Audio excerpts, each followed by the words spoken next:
What's up, guys? It's Michael Ree, and this is my Battlin Boxer deck profile for September 2013 format.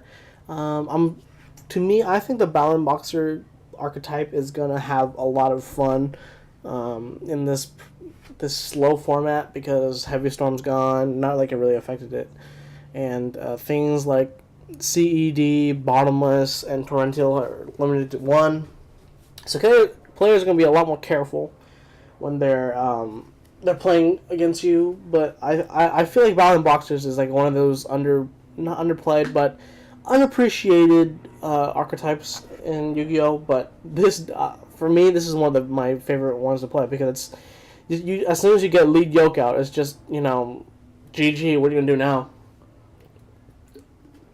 Unless it deepers in you, then you're kind of screwed. But besides that, you're pretty much good. So I'll get right to the deck, and then I'll just tell you how it works, or how you could play around with this. So I'm running 1 Gores, 3 Glassjaws, 3 Switch Hitters, 3 Spars, 3 Headgear, 3 Counterblow, 2 Mechlord Emperor Weisel. I'll tell you why I use this later. 1 Rhoda, 3 Burning Boxer Spirit, 3 Rank Up Magic Barian's Force, 1 Dark Hole, 1 Foolish Burial, 1 The Warrior Returning Alive, 2 Paw Duality, 2 Mystical Space Typhoon, 1 Bottomless Trap Hole, 2 Pinpoint Guard, 1 Torrential Tribute, 2 Trap Stun, 2 Magic Cylinder, and 1 Compulsory Evacuation Device. Blah. As far as my extra deck goes, I have 1 Battling Boxers Comet Cestus. It's a Chaos number. 1 Giant Red Hand, Chaos 106. Utopia Ray V. Utopia Ray, 2 Utopias, 1 Battling Boxer Cestus, 3 Battling Boxer Lead Yoke, 1 Photon Papilio Imperative, 1 Giant Rock Hand, Huge Rock Palm Giant Hand, sorry, 1 Mace Stroke, and 1 Gaga Cowboy. Now, the reason why I hardly side, so it's just I'm random. I only have one thing in here, but the reason I use Gores is because people can still OTK you, so I have this in here just in case. I'm running Weisel in this deck because it combos well with any of your Battlin Boxer monsters that do get destroyed by card effects. Like if they get Torrential, boom, you just threw Weisel out on the field. What you gonna do now? And it works well with Glassjaw because if it gets destroyed by card effect, you can chain Weisel to it. You can get Weisel on the field, and then Glassjaw effect goes off. You can add a Battlin Boxer from the grave to your hand besides Glassjaw. And Headgear and Counterblow are always staples in the deck as well as Glassjaw. And I'm using Switch Hitter because it's a quick and easy, dirty way to get out lead yoke. Spar is good for first turn pushes if you draw it on your first turn, or if you can afford to delay your onslaught by 1 turn. Spar is a good way too because you can't enter your battle phase when you use Spar's effect. Rhoda because they're all warriors besides Weisel and Gores. 3 Burning Boxer Spirits because all it is send the top card from your deck to your graveyard, then target 1 Battling Boxer monster in your graveyard, special summon that target, and there's no restriction besides that. Besides you can only use it once per turn. But say if you mill Glassjaw and you have another Battling Boxer in the graveyard, boom, you just put another one. You can get Glassjaw back out and its effect goes off, so you can pick up another monster and add it to your hand. Barian's Force because they're all everything's here. Most of the time you're actually only going to go for rank 4s, so you can get out lead yoke or whatever the hell you want. And if you have Barian's Force, you can get a Utopia Ray, a Chaos, a Giant Red Hand, or a Comet Cestus. I have yet to get Comet Cestus out, but Utopia Ray and Giant Red Hand are usually the ones you want to go for because why not? They're so good. 1 Dark Hole. Obviously, you can if they have a whole field and you have lead yoke, just use Dark Hole, blow up their whole field, and then you can give lead yoke an extra 800 attack. Too good. And then Foolish Burial. I think this adds a little consistency in the way my deck works. Like if you've never pulled, let's say you never pulled Glassjaw, out in your whole duel. You can Foolish Mirror Glassjaw out, and then Glassjaw effect goes off, because it doesn't matter how it gets. It just needs to be sent to the graveyard from by a card effect. It doesn't matter where it goes to by the graveyard. And then you can get switch hitter. You can get a switch hitter or a spar or a headgear, or if you want a counter blow back in your hand, then you can get a counter blow back in your hand. A Warrior Returning Alive, an easy way to recycle. Pot of Duality, because it is kind of slow. So if you don't draw what you need, Pot of Duality is there for you. If you can sit on first turn Headgear, because it won't get destroyed once per turn. So you can.